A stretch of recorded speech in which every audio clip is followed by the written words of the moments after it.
Bueno, en principio, muchísimas gracias, Virginia, por la invitación. La verdad que es una iniciativa que la hemos valorado muchísimo porque es la manera de interactuar todos los centros de microscopía del país, vincular, comunicar qué es lo que cada uno está haciendo y poder vincularnos, asociarnos a futuro, aprovechar las fortalezas de cada uno.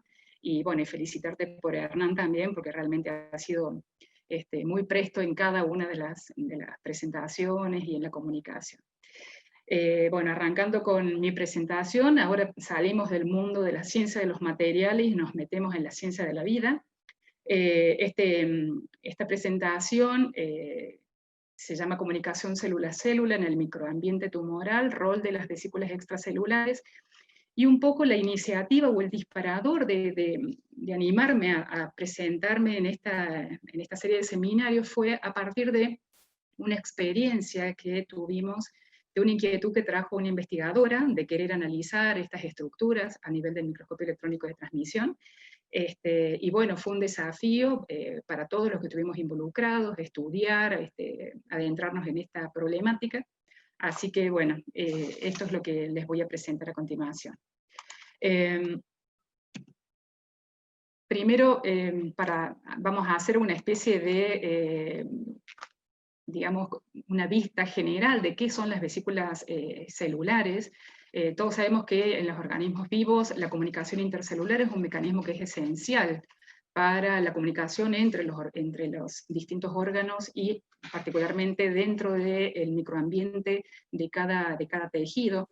Esta comunicación se sabe que está mediada por un contacto directo, físico, célula-célula, o bien a partir de sustancias que se difunden.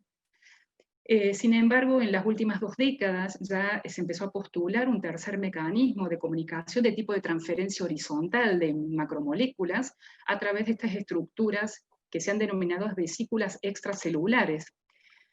Estas características, la población de estas vesículas es muy heterogénea. En la bibliografía hay diferentes nombres y se clasifican por ejemplo, de acuerdo a su biogénesis, se menciona si son de origen endosómico, se habla de exosomas, y en este caso las estructuras tienen un tamaño aproximado de entre 30 a 100 nanómetros, y si su origen es a partir de una gemación o una protrusión de la membrana plasmática, se habla de microvesículas, y en este caso ya su morfología ya es del orden de los 100 a los 1000 nanómetros. La estructura de estas vesículas extracelulares permite, como recién dije, el intercambio, la transferencia de moléculas informativas de una manera dirigida, estable y protegida. Estable, básicamente porque estas estructuras, que son esféricas, tienen una cubierta externa, que es una bicapa fosfolipídica, que justamente protege cargos, particularmente mRNA, microRNA, RNA no codificantes, RNA mitocondrial, nucleolar. Y otra cosa que es muy interesante saber, que esta secreción de las vesículas extracelulares no está confinada al mundo de las células eucariotas, sino también se describe en las procariotas. Estas vesículas extracelulares, como recién dije, están rodeadas por una bicapa lipídica, que es la que le da justamente la protección. Se los llama también vehículos de transferencia horizontal de macromoléculas. Ellas son proteínas, lípidos y ARN. Han sido aisladas y son aisladas a partir de distintos tipos de fluidos. Por ejemplo, se han descrito su presencia en sangre, orina, saliva, leche materna, líquido amniótico, cefalorraquídeo, bilis, semen, entre otras estructuras, entre otros orígenes, pero la mayoría de los estudios han sido enfocados en condiciones in vitro, de manera tal que han sido extraídos a partir de sobrenadantes de cultivos celulares. Si uno revisa la bibliografía, que es abundante, sobre todo las revisiones, que son muy interesantes, en la literatura se refieren a las vesículas extracelulares por tamaño, como recién dijimos, si son mayor o menor a los 100 nanómetros, se habla de micropartículas, microvesículas, nanovesículas, nanopartículas, de acuerdo al origen, digamos, de la célula donora de estas vesículas. Se puede hablar de oncosomas, por ejemplo, cuando derivan de células tumorales, protasomas cuando derivan de células de la próstata. También se pueden clasificar en cuanto a sus funciones, y por ejemplo, se va a hablar de tolerosomas, de vesículas de matriz calcificante, y de acuerdo a su presencia fuera de las células, ectosomas, exosomas, exovesículas, vesículas similares a exosomas, de manera tal que la bibliografía es muy amplia. Pero de manera, digamos, en general hay un acuerdo de hablar de vesículas extracelulares al universo que habla de lo que son exosomas, y digamos, para no discriminar verdaderamente cuál es su origen, se habla respecto a su tamaño, si son exosomas o vesículas extracelulares. Los exosomas. Los estudios de estas estructuras ya datan del año 82. Los primeros estudios que se reportaron fueron de la presencia de estas vesículas y relacionadas a la motilidad espermática.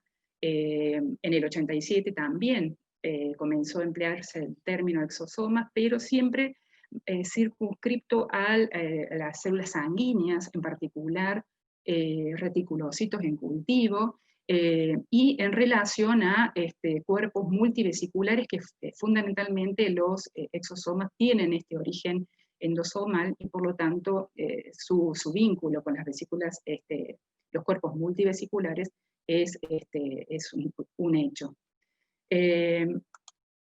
Dependiente del microambiente del tumor, estos exosomas tienen múltiples funciones, se las ha descrito en la presentación de antígenos.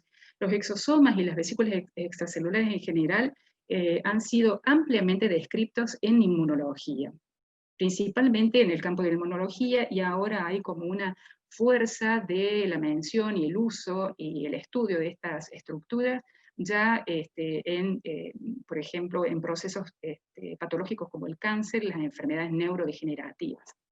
Entonces están involucradas en lo que es presentación de antígenos, muy asociados a la diseminación metastásica. Es más, se habla de la distribución primera de estas vesículas extracelulares hacia los nichos premetastásicos, donde se va a ocurrir este proceso de diseminación.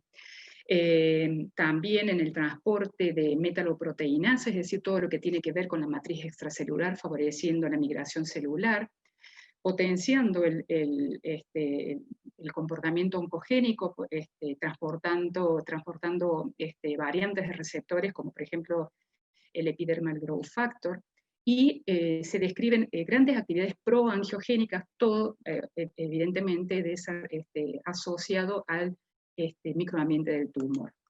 En el 2007, de manera muy interesante, se describe que los exosomas también transportan mRNA y microRNA.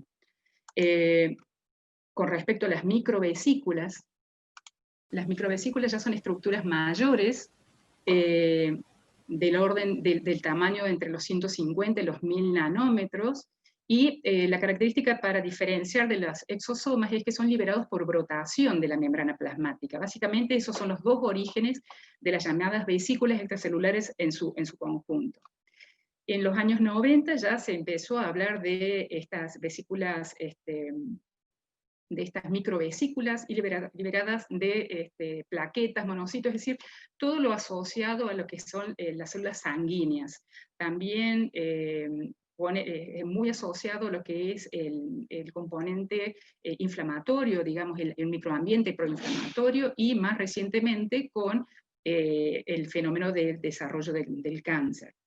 En el 2006, en combinación también con lo descrito con los exosomas, se demuestra la presencia de microRNA y de RNA mensajero en estas microvesículas, y fue muy interesante que a partir de digamos, de especie de boom que generó el estudio de las vesículas extracelulares, es que la Sociedad Internacional de Vesículas Extracelulares propone un procedimiento estandarizado para el tratamiento, para el aislamiento y caracterización de estas estructuras liberadas por las células. Como ustedes pueden ver en este gráfico, realmente si consideramos esta una célula liberadora de estas estructuras, podemos ver verdaderamente cómo a partir de los productos que son liberados y del tamaño que son liberados, podemos encontrar, por ejemplo, los liberados a partir de proceso de células apoptóticas, LO hace relación a los oncosomas, después las microvesículas, y fíjense en un rango de los 1000 nanómetros hasta los 50 nanómetros, y ya de 120, entre los 120 y 150 nanómetros hasta los 30, ya se habla de exosomas. Fíjense que aquí las microvesículas son liberadas, como recién dijimos, por brotación, por gemación de la membrana plasmática, en tanto que los exosomas tienen otra vía de generación, y es a través de la vía endosomal, íntimamente vinculados con los cuerpos multivesiculares. Funciones, gran cantidad de funciones, y cada vez se van descubriendo más en función al avance de la determinación del estudio, y tratando de darle digamos, una interpretación a la presencia de estas estructuras en estos fluidos. Las microvesículas, recién, como acá es una repetición de lo mismo, dijimos las microvesículas, micropartículas, ectosomas u oncosomas, entre otras denominaciones, parten, como recién dijimos, por brotación directa de la membrana plasmática. Y la otra forma de generación de estas vesículas extracelulares es a partir de la fusión de cuerpos multivesiculares, ¿sí? De cuerpos multivesiculares que puede tener un doble destino, o bien fusionarse con la membrana plasmática y liberar los exosomas, o bien tener un destino hacia su degradación vía lisosoma. ¿Qué es lo que decide el destino hacia una u otra vía? Es la presencia de colesterol. Básicamente, un alto contenido de colesterol es lo que va a derivar que estas vesículas, estos cuerpos multivesiculares, puedan liberar exosomas, en tanto que la presencia de bajo contenido en colesterol, el destino final es hacia los lisosomas. A nivel de microscopía electrónica se han descrito muy bien, y esta es una imagen que prácticamente hace el espejo de la figura que tenemos a la izquierda. Fíjense, aquí se encuentran los cuerpos multivesiculares, ¿sí? Y los lisosomas. Entonces estaríamos hablando de esa posible vía, que estos cuerpos multivesiculares tengan como destino final los lisosomas y la recuperación de algunos componentes que puedan ser utilizados dentro de la célula, o bien puedan ser fusionados con la membrana y liberados hacia el exterior, como estamos viendo aquí claramente, a través de estos exosomas. La microscopía electrónica de transmisión definitivamente es la herramienta que permite, básicamente, que emerge como una herramienta clave para poder demostrar la existencia de estas vesículas extracelulares, que por el tamaño del cual estamos hablando, entre 50 y 100 nanómetros, o de 100 y un poco más, no podrían ser resueltas por otro tipo de microscopía. En la técnica convencional, la microscopía electrónica convencional, estas son las imágenes típicas que podemos ver de los exosomas, con esa apariencia en forma de copa, pero esa apariencia en forma de copa es básicamente, se debe a un artificio técnico, que es un artificio de fijación. Es importante, ya más adelante vamos a mencionar cómo es que estas microvesículas, estos exosomas pueden ser visualizadas en el TEM. Básicamente tienen que ser colocadas sobre una grilla cubierta con formbar, fijadas y posteriormente contrastadas. Pero básicamente la forma, la morfología que vemos en microscopía convencional es esta. No obstante, mediante el abordaje de este estudio por otra metodología, que es la cryo-EM, en este caso no tenemos fijación, entonces prácticamente las vesículas extracelulares están exponiendo prácticamente su estado nativo, hidratado. En este caso, esta imagen hace referencia a exosomas derivados de células epiteliales prostáticas. perfectamente delimitadas y se observa claramente su membrana limitante.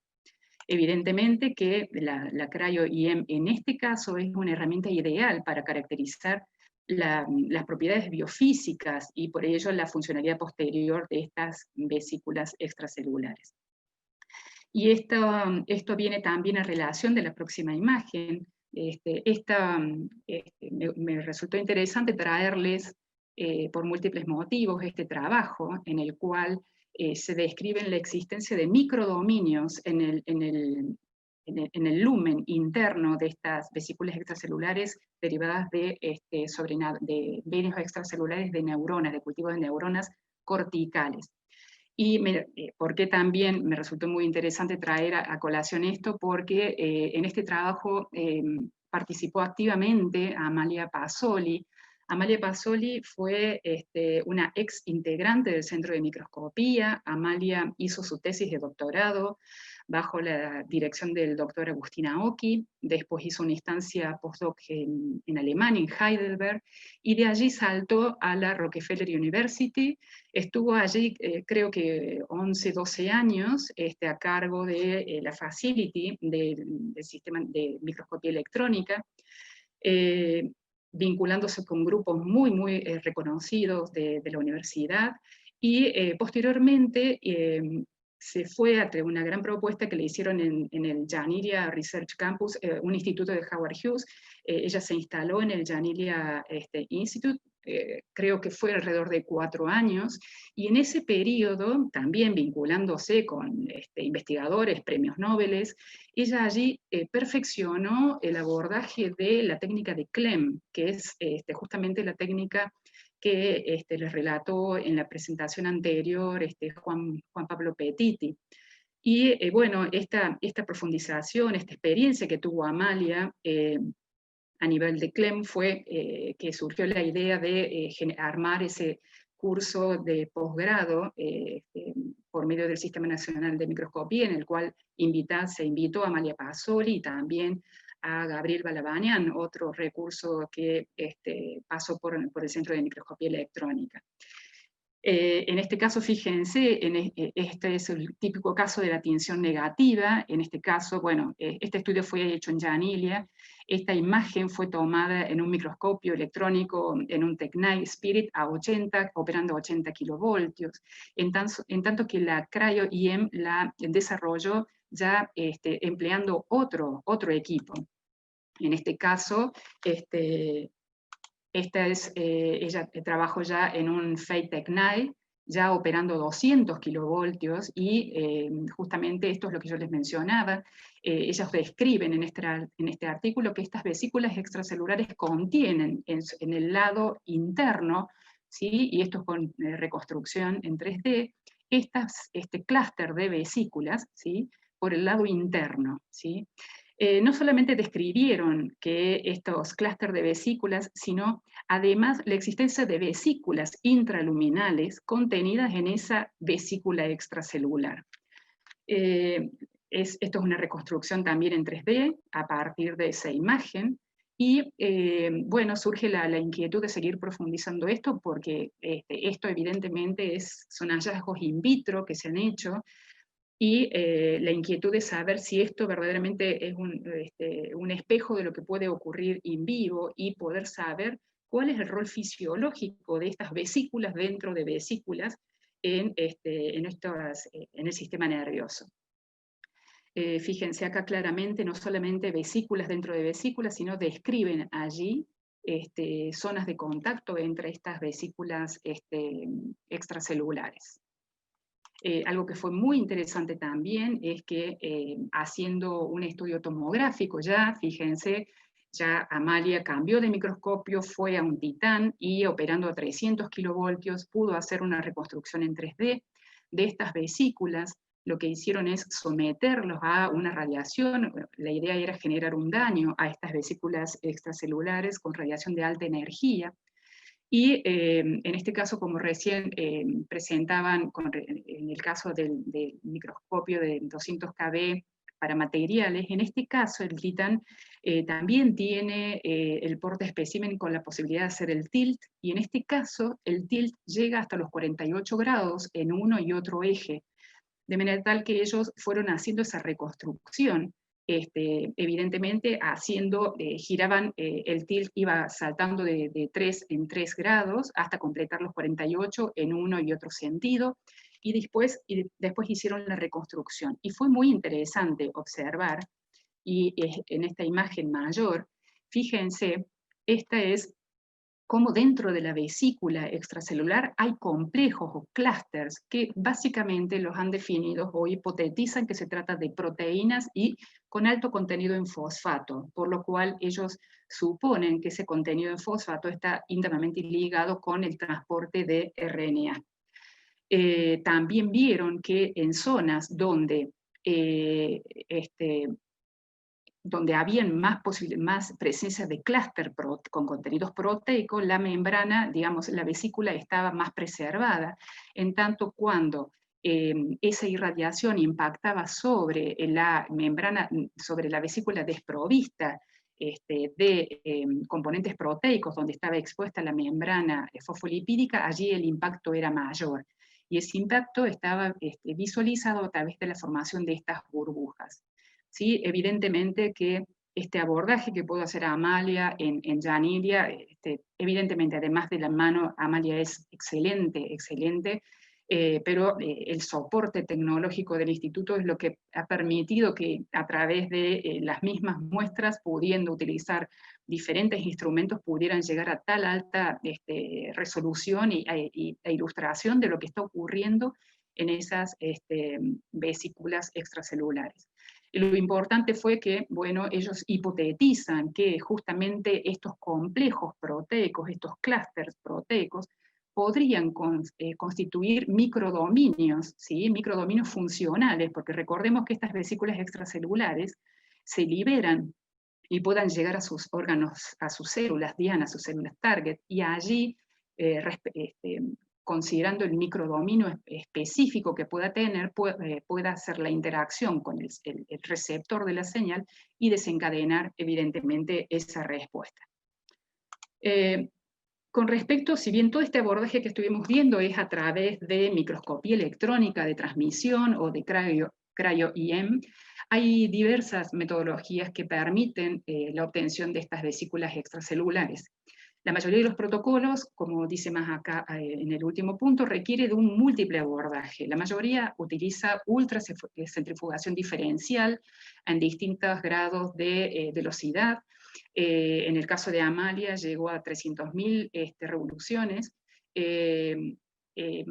Después también la microscopía de superresolución puede aportar, pero todavía no se la ha utilizado, no se la ha difundido como una herramienta para la caracterización de las vesículas. La microscopía de fuerza atómica es otro instrumento que permitiría detectar estas estructuras, ya que las ondas pueden medir tamaño y estructura en el estado nativo. El tracking de nanopartículas es también otro abordaje. En este caso, se detectan las partículas de manera individual. Las partículas estas tienen movimiento browniano, de manera tal que al ser impactadas por el láser, pueden de esa manera discriminar el tipo de molécula. Pero, digamos, la contra es que no discrimina agregados. Otros autores utilizan sedimentación en gradientes de sucrosa, citómetros de alta resolución. Los clásicos no permiten distinguir vesículas que sean menores a 300 nanómetros.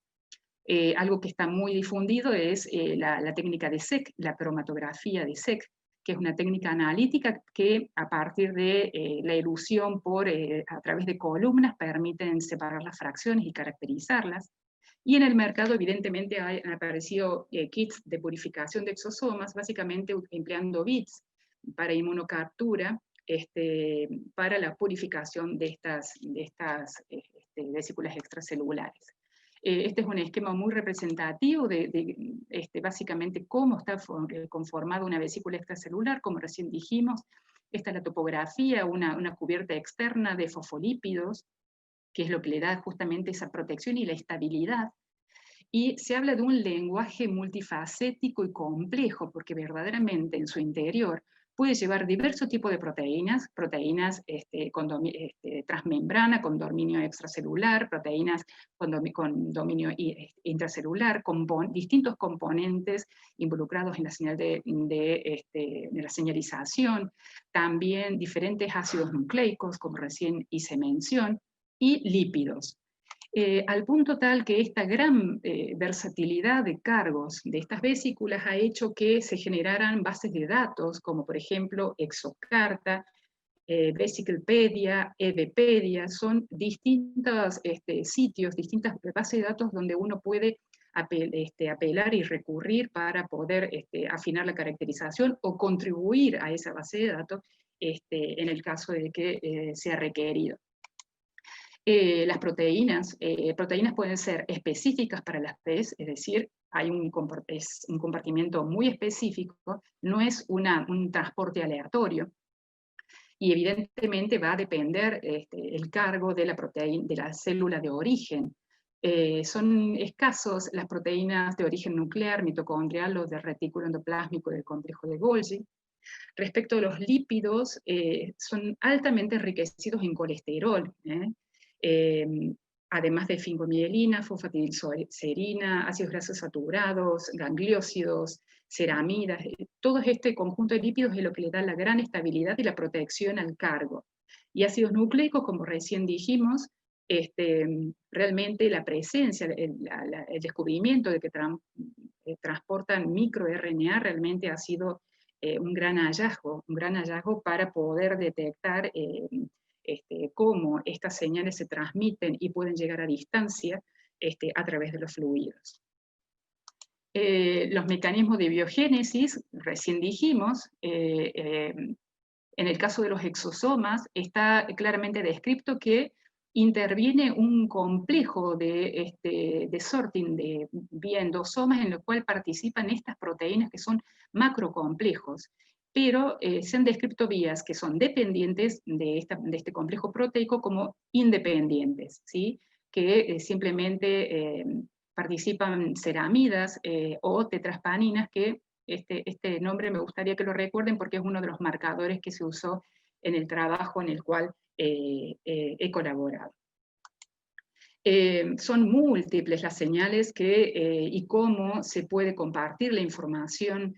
Están las clásicas, la que recién dijimos, la liberación de oncosomas, es decir, de vesículas extracelulares que transportan RNA, microRNA, proteínas vinculados con el microambiente tumoral. Muchas veces las células hacen contacto célula-célula y la difusión es a través de las uniones GAP, otras veces formando nanotubos o microtubos, como recién dijimos, por gemación o por liberación por la vía de la formación de exosomas. Es decir, que verdaderamente hay un sinnúmero de formas de comunicarse a las células dentro del microambiente y esas señales evidentemente su destino final a distancia en el órgano blanco para desencadenar una función. Este mundo de las vesículas extracelulares hizo que, que surgiera fuertemente el nombre de Clotilde Thierry, que es una francesa del INSERM de París. A ella se le atribuye prácticamente, algunos hablan de que es la madre de las vesículas extracelulares, porque ella ha sido la que a través de este protocolo ha descrito procedimientos de aislamiento y caracterización de los exosomas.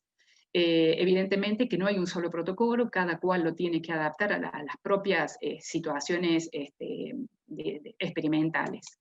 Esta es Clotilde Thierry, y en el 2012, como les mencionaba, se hace como una especie de boom de este mundo de las vesículas extracelulares y emerge un journal, el Journal of Extracellular Vesicles. Ella estuvo como editora en jefe durante 5 años, un poco más de tiempo, y esta revista en el poco tiempo de existencia ha crecido notoriamente en cuanto a su índice de impacto. En el 2019 su índice de impacto es prácticamente de 15. como dijimos, las vesículas extracelulares desencadenan, liberadas a partir de este microambiente tumoral, desencadenan múltiples funciones.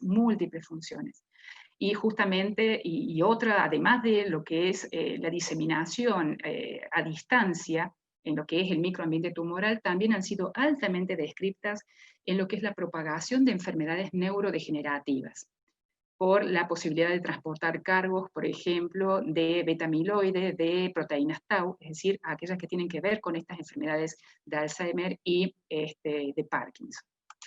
Pero, digamos, todo esto viene a cuenta, esta fue una introducción a los fines de que a partir de toda esta inquietud que existió de las vesículas, el interés de aislar vesículas extracelulares hizo que la doctora Ana Carolina Donadío y su becaria Rocío Brago Mianas se llegaran hasta el Centro de Microscopía Electrónica y nos plantearan la inquietud de, bueno, cuál era su idea. Ellos querían, ellos estaban estudiando el microambiente tumoral tiroideo, básicamente, y habían hecho ya algunos estudios de tipo funcionales y, bueno, y querían caracterizar justamente esta comunicación tumor-estroma vía vesículas extracelulares. ¿Cuál era su pregunta, su hipótesis de trabajo? Ellas mencionaban que en este interjuego, en esta interacción célula-célula, se generaba a partir del fibroblasto vesículas cualitativamente diferentes que iban a generar un comportamiento en células, un comportamiento en las células tumorales dentro de ese microambiente tumoral. Entonces, ellos utilizaron distintos tipos de líneas celulares tiroideas, dos del tipo de carcinoma, y las N-Tiori, que eran células normales, y evidentemente el interjuego lo realizaron con fibroblastos, en este caso derivados de piel humana. El esquema experimental de ellos era una estrategia contacto dependiente, de manera tal que hacían cultivos individuales y ensayaron también, evidentemente, los cocultivos para estudiar este tipo de interacción. Y a partir de los sobrenadantes de los medios de cultivos, de estos cultivos simples o cocultivos, extrajeron las vesículas extracelulares, y esto fue el elemento que las llevó a recurrir al servicio de microscopía en el Centro de Microscopía Electrónica. Los primeros estudios que ellos realizaron para ver la cuestión funcional de esta interacción célula epitelial matriz fue a partir de una tinción de faloidina conjugada con rodamina. Ellas veían que en situaciones de cocultivo empezaban a activarse señales de migración celular. Ellos empezaron a ver la existencia de filopodias y lamelipodias, como así también aumento de la expresión de las fibras de actina asociados a lo que son las fibras de estrés. Ellos ya tenían entonces este primer elemento de que la situación de cocultivo inducía este cambio en el fenotipo de las células. Y la propuesta era que se liberaban factores solubles al medio de cultivo y que inducía este comportamiento migratorio en las células tumorales de la tiroides. Completaron este análisis a través de un ensayo de cicatrización de herida y vieron que en el caso de los fibroblastos cocultivados con una de las líneas tumorales, en esta en particular, trabajando con medios condicionados, esta herida que se producía empezaba a recuperarse, es decir, que afianzaban ese proceso de migración celular que ya habían descrito en lo anterior. Pero evidentemente, bueno, vimos a nivel electrónico y básicamente las células tumorales tienen un fenotipo muy característico, están pobladas por organelas. Fíjense acá el gran desarrollo de lo que es el retículo endoplásmico rugoso, y lo más interesante es la presencia de estas proyecciones en la membrana plasmática, que es muy diferente a la morfología típica del fibroblasto, que es mucho más electrolúcido y no se visualizan esas proyecciones típicas de la célula tumoral. A partir de eso, bueno, la idea fue vamos a recoger, vamos a concentrar las vesículas extracelulares de esos medios condicionados y queremos ver si verdaderamente se localizan allí estas vesículas extracelulares. Evidentemente el protocolo que hay que hacer es la tinción negativa. La tinción negativa, que es importante mencionar que es una técnica que ya tiene su buena trayectoria. Siempre la tinción negativa ha sido directamente vinculada con prácticamente el surgimiento del microscopio electrónico de transmisión, es decir, y ha sido muy, muy asociado con como método rápido de identificación de virus, bacterias, exosomas, microvesículas, y en general estos especímenes muestran a menudo una estructura bien conservada. También se han descrito partículas virales en líquidos biológicos, pero digamos, su uso fue dejándose de lado o fue perdiendo, digamos, protagonismo, porque no fue, ahora hay un revival muy importante, pero fue perdiendo protagonismo con el advenimiento de técnicas moleculares que evidentemente eran más eficientes para detectar las presencias o no de virus, bacterias en las muestras. Y en este caso quisiera comentarles una historia que transcurrió en el Centro de Microscopía Electrónica allá por el año 85, 86. Un grupo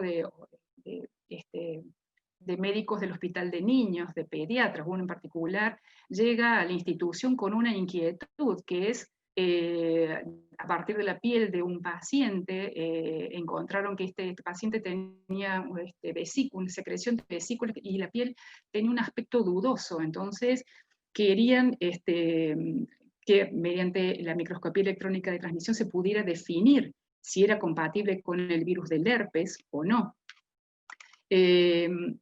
Claro, lo que se necesitaba era tratar de hacer un diagnóstico diferencial, si verdaderamente estaban ante un paciente con un caso de varicela típica causada por el virus zóster, o bien si se trataba de una reaparición de un brote de viruela. Recordemos que esta fue erradicada en el año 80, y esto estamos hablando de que esta muestra fue llevada a mediados de los 80, 85. Bueno, Cristina Maldonado fue básicamente quien se encargó de hacer esto, la doctora Maldonado, que también ya hizo una presentación en este ciclo de charlas.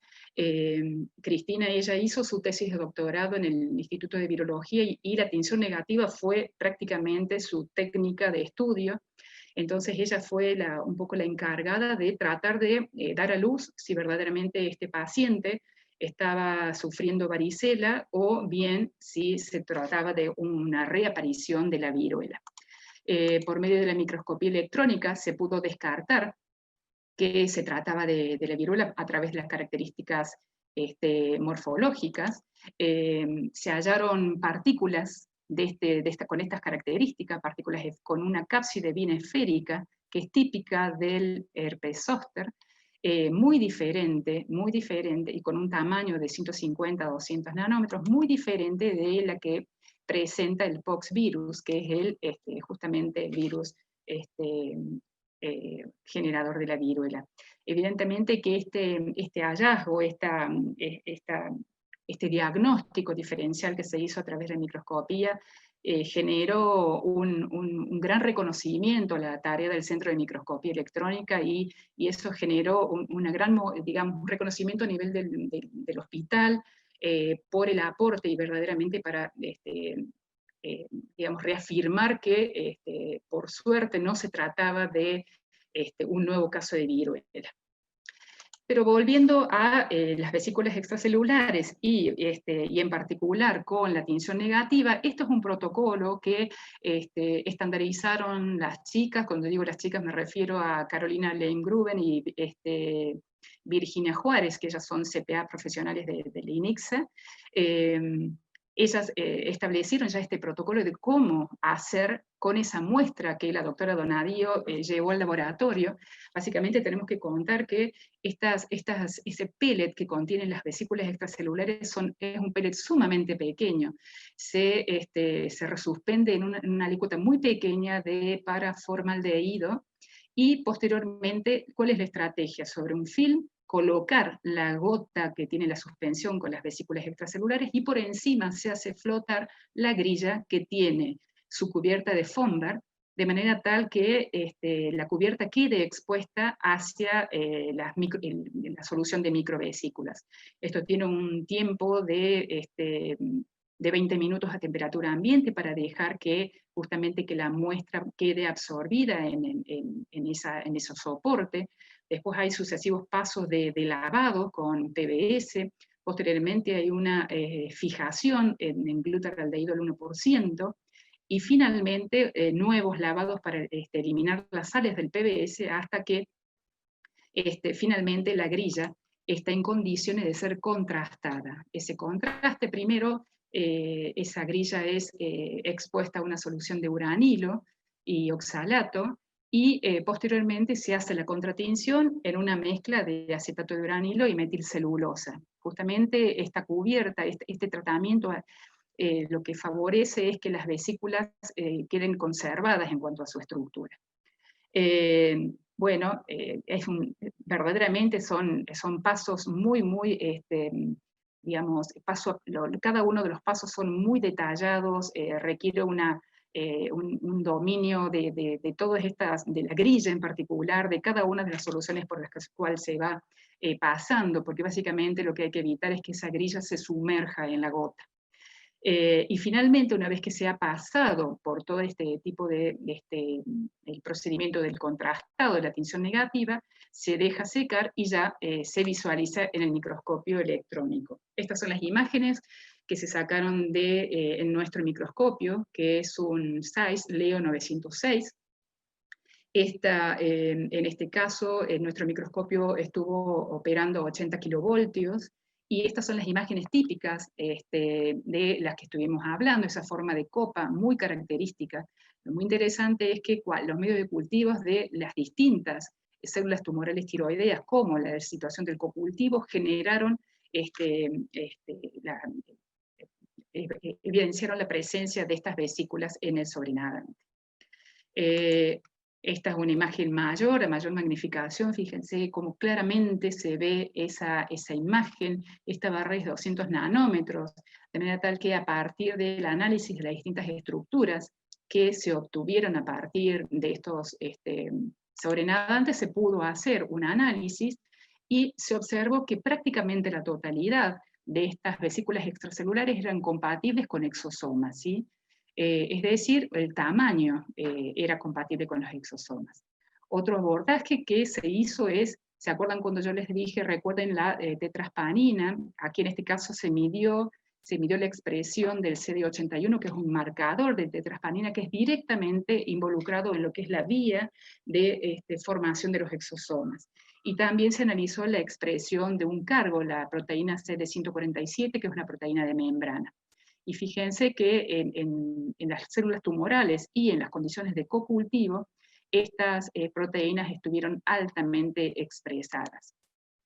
También otro abordaje que fue muy interesante fue el desafío de hacer, a partir de esas vesículas extracelulares extraídas, hacer un immunovolt labeling, en este caso marcando CD147, y estas eran vesículas derivadas del cocultivo, de fibroblastos y con 2 de las células tumorales. Esta es una imagen de mayor magnificación. Fíjense que acá se alcanzan a ver claramente las partículas de oro coloidal, bien localizadas hacia la membrana de las vesículas extracelulares, entonces verdaderamente, y en ausencia de completo background alrededor, entonces nos permitió certificar que verdaderamente lo que se estaba identificando ahí era la presencia de esa proteína en la membrana de las vesículas extracelulares. Otra cosa más que también en ese microambiente tumoral es muy importante el rol de las metaloproteinasas. Entonces, aquí también se midió la actividad de la metaloproteinasa 2 y su forma activa, ya sea a partir de sobrenadantes o bien a partir de vesículas que permitieron posteriormente desafiar al cultivo de fibroblastos.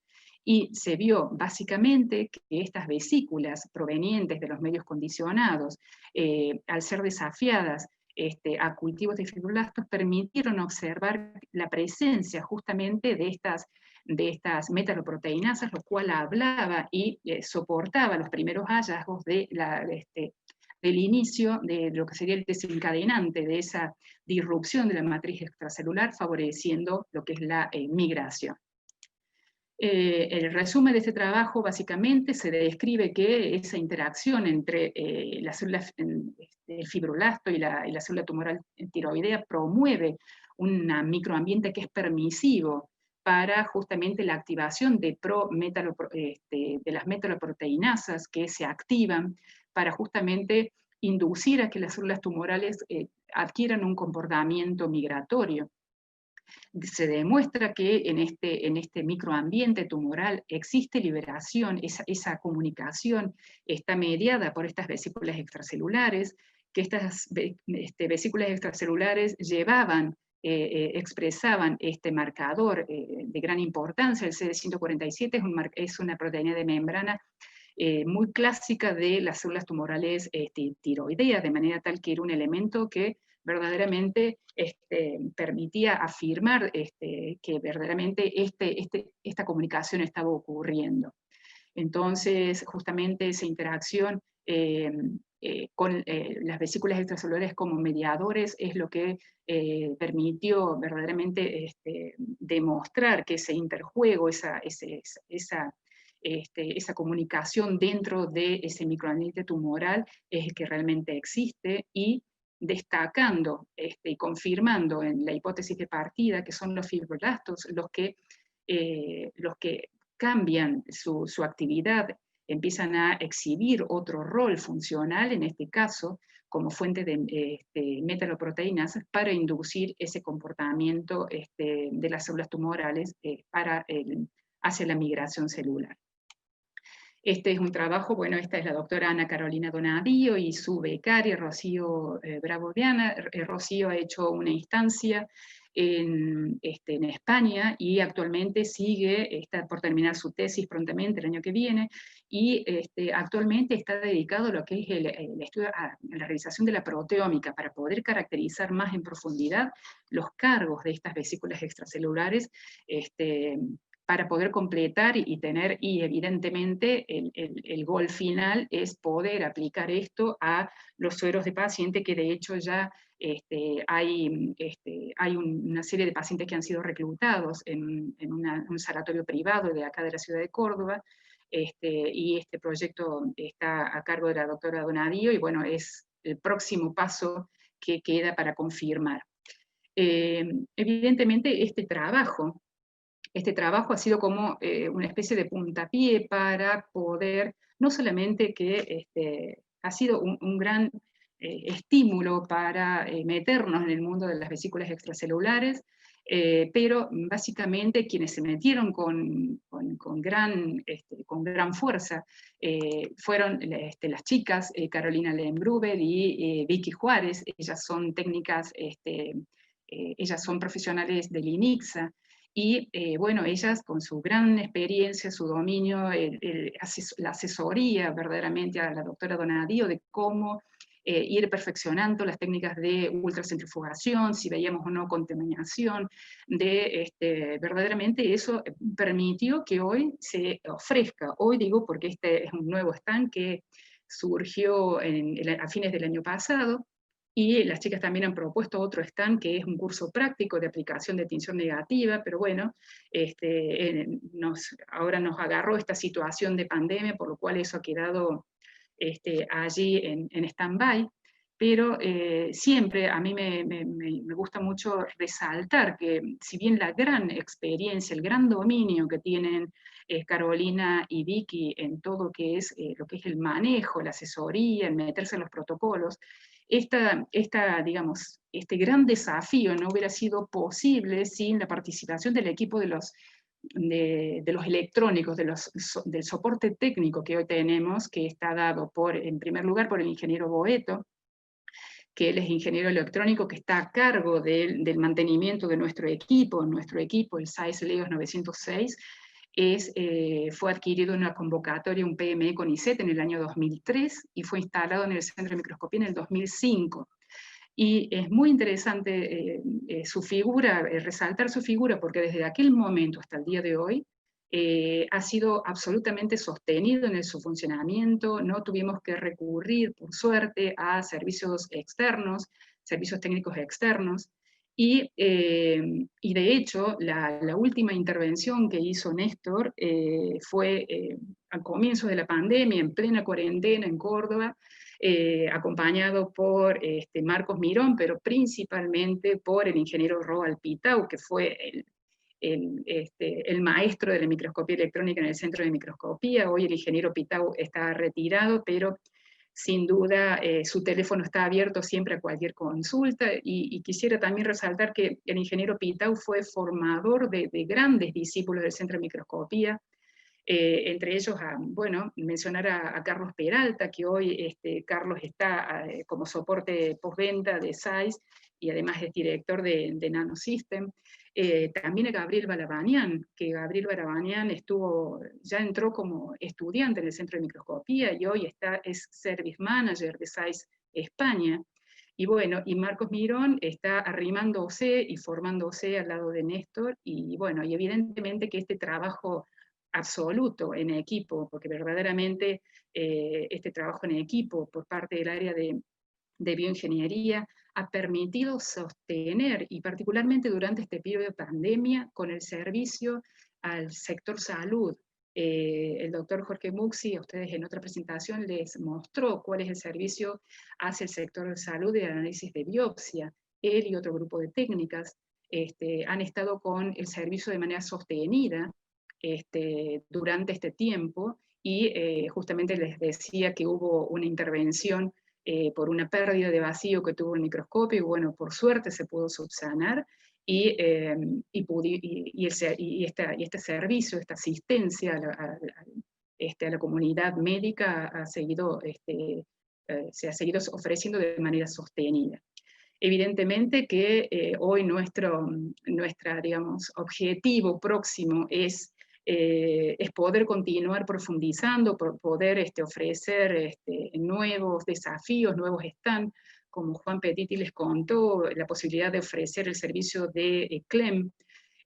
También es una nueva ventana que se abre, y sobre todo con la posibilidad, la fortuna que hemos tenido, porque realmente la fortuna que hemos tenido a partir de una propuesta que lanzó la Universidad Nacional de Córdoba, con proyectos de mejoramiento de grandes equipamientos. Ahí fuimos adjudicados, ganamos el concurso que llamó la universidad, se presentaron alrededor de 14 proyectos y fuimos uno de los 3 beneficiados, y bueno, a partir de, fue un consorcio verdaderamente muy importante, porque la idea, se nuclearon 56 proyectos y 9 facultades de la Universidad Nacional de Córdoba, y esta es una especie de consorcio de las ciencias de las ciencias biológicas y la ciencia de los materiales.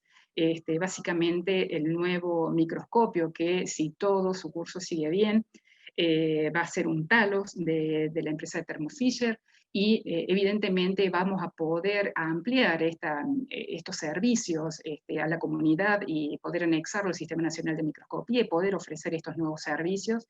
Y básicamente, en el caso del campo de las biológicas, además del CLEM, queremos empezar a recorrer el camino de la tomografía.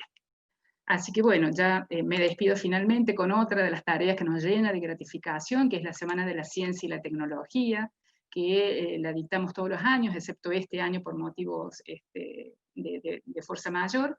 Y en este caso es como la comunidad de los chicos estudiantes de grado, de quinto grado y sexto grado, van al laboratorio, y este es nuestro hall de ingreso, donde se muestran el museo de nuestros equipos, y cómo finalmente los chicos pasan por los distintos laboratorios y terminan en la sala del microscopio electrónico, donde quedan fascinados verdaderamente cuando ellos pueden ver la maravilla que es lo que es el microscopio electrónico. Así que, bueno, esta es mi última diapo, y con esto quiero agradecer mucho a Virginia por la iniciativa y permitirnos la posibilidad de varios oradores del Centro de Microscopía de mostrarles todo lo que estamos desarrollando hasta el día de hoy. Muchas gracias. No, gracias a vos, Ana. Muy lindo, muy interesante todo. Muchas gracias, Ana. La verdad que, bueno, uno va llenando la película, ¿no? De todo lo que van haciendo ahí en el centro con todas estas charlas, así que es súper interesante y muy completo. Sí, sí, tal Y cual, bueno, y tal lo cual. importante de ir interaccionando y esto de los recursos humanos, ¿no? Que contás cómo se ha Exactamente, formado exacto. ahí. Sí, sí, Algunos han sí. vuelto, otros se han ido, pero siguen las colaboraciones también. Sí, sí, sí, tal cual, tal cual. Justamente por eso, antes de empezar con las charlas, yo decía que esta gran iniciativa que tuviste, Virginia, porque es la manera de poder hacer no solamente difusión de lo que hace cada uno de los centros de microscopía, sino de buscar un poco la interacción entre todos, de poder hacer un soporte, poder, los chicos técnicos que han hecho los cursos, verdaderamente se comunican de manera asidua y bueno, estas son iniciativas que me parece que son positivas para continuar profundizando estos vínculos y poder difundir de todo lo que se hace a nivel de microscopía electrónica en Argentina. Así que me parece que es muy interesante. Bueno, muchas gracias. Así es. ¿No? Yo te quería hacer una pregunta. Vos has hablado bueno, de estas vesículas. Sí, La verdad que es impresionante cómo hay trabajos hechos, ahí cómo se ha ido, como que antes nadie las veía o nadie las estudiaba y de repente empezaron a salir, ¿no? Nosotros sí, también, sí, nosotros trabajamos con microorganismos, con bacterias, y sí. las vemos también en nuestro proceso y justamente nos interesa mucho estudiarlas. ¿Ustedes han hecho algo de procariotas, de bacterias? No, de procariotas no. De hecho, este ha sido el primer trabajo en el cual nos metimos en el mundo de las vesículas extracelulares. No, no hemos hecho eso, pero los protocolos son universales. Los protocolos, ya te digo, el protocolo de la francesa, de Claudie Terry, es básicamente, ese es el esqueleto madre a partir de, bueno, cada cual va tratando de modificar los protocolos dependiendo de la infraestructura que tiene en el lugar verdaderamente, pero básicamente con más o menos ultracentrifugaciones o pasos, básicamente el protocolo es el mismo. Bien. ¿Y no las han visto así asociadas? O sea, siempre las tienen que purificar. Sí, sí, en general, digamos, el abordaje es justamente purificarlos, porque en este caso se los extrae de los medios de cultivo, ¿verdad? Entonces, imagínate vos que los medios de cultivo, el volumen que lleva cada well, y vos, la doctora Donadio, caía al laboratorio con una muestra que, no sé, decirte 15 microlitros, porque eso posteriormente había que ser posfijado, de manera tal que estamos hablando de un volumen donde la concentración de ese material era muy importante. Digamos, el abordaje es complicado, digamos, todo el proceso, pero tiene sus frutos. Y lo que es muy importante tener un microscopio electrónico que en muy buenas condiciones, porque las imágenes normalmente la tomábamos a ver, Carito, si vos me ayudas, a 100.000, 130.000 aumentos, por ahí tenemos que exigir el microscopio de 80, lo pasamos a 100 kilovoltios. Verdaderamente estamos en una dimensión que era complicada de observar, pero verdaderamente, bueno, las imágenes fueron muy lindas, así que nos llenó de gratificación llegar a este punto. Después, si te interesa, te puedo pasar Sí, los sí, yo protocolos. tengo varias, ya les voy a mandar el correo con varias Sí, ideas. sí. Sí. Incluso Caro tiene detalles de lo que utilizan en el curso de tinción negativa, o sea, todo eso evidentemente que se puede compartir perfectamente, perfectamente. Bueno, muchas gracias. Creo que hay Media- preguntas, Armand. sí, sí, mediante chat ahí está agregando Carolina, que bacterias aún no, pero sí con parásitos. Y en cuanto a las imágenes, dice, están viendo 35.000 de aumento y de allí para arriba. Ella está agregando por la función de chat. Carolina, si quieres agregar algo más, ahí te habilité para el micrófono. Y si no, vamos a hacer, creo que hay un par de preguntitas. Y muchos Sí, sí, comentarios, muchos saludos, muchas felicitaciones. muchas gracias. Dice María Noé García, Ana, ¿ustedes tienen servicio para TENI para hacer tomografía de vesículas extracelulares? No, ese es básicamente, de vesículas extracelulares por TEM, este es un stand que se ha abierto ahora recientemente, en octubre del año pasado. La idea de hacer tomografía es, con el nuevo microscopio que ha sido adjudicado, bueno, ya se llamó concurso, ya apareció la empresa adjudicada. Un poco la idea es hacerlo con este nuevo microscopio, que puede hacer un tilt de 40 grados en uno y otro eje. Si bien el microscopio que tenemos hoy permite hacer el tilt, pero digamos, ya tiene su trayectoria y apuntamos a poder hacer la tomografía ya con el nuevo equipo. De manera tal que las vesículas extracelulares o tinciones negativas, sí, es un stand que lo estamos ofreciendo, sí. Gracias. Bueno, dice, hay muchos saludos. Acá vamos a ir. Bueno, de María Julia Llanes. Gracias, Ana, por compartir tu trabajo. Catalina Taigo también te agradece. Carlos Peralta, conocidísimo. Carlitos Peralta, sí. Carlito, qué jugador, Carlito. Bueno. Carlitos, qué jugador, del semillero del ingeniero Pitao, por eso, y también otra sorpresa muy grata que fue cuando Alicia en la primera charla habló de, cuando se generó un curso, apareció el nombre de Víctor Casco. El doctor Casco también hizo su tesis bajo la dirección del doctor Agustín Aoki, y él rindió la tesis cuando yo entraba al centro de microscopía y después se instaló en Oro Verde, así que es otro de los representantes del centro de microscopía, sí. Sí, Carlitos Peralta realmente siempre, cuando hay alguna necesidad, lo mismo que Gabriel Balabanian, son incondicionales, ellos son incondicionales en las asesorías y demás. Sí. Yeah. Acá dice, ¿cuántos recuerdos? Aguante el CME. Aguante el CME, tal cual. Sí. Bueno, José Félix Vila dice, muy interesante, Ana, muchas gracias. Alfonsina también, súper interesante el tema y muy clara la charla, muchas gracias. Excelente, muy buena presentación, dice Rosana desde La Plata. Patricia Sarmiento dice, mucha información muy interesante. He visto imágenes de fibroblastos en MEV. Quizás con los HIPS se pueden ver en 2 dimensiones. Muchas gracias y felicitaciones. Gracias. Alfonsina dice, hemos visto estas vesículas en tejidos muchas veces como en epidídimo, pero no pudimos avanzar en esto en los 90. Uh-huh. Y así muchos saludos también desde Facebook. Cristina Maldonado, súper completo, Ana, y Silvina Gutiérrez también, excelente presentación, Ana. Muchas gracias a todos. Bien, bueno, no hay más preguntas, así que bueno, te agradecemos, Ana. Muchas gracias a ustedes realmente por la iniciativa.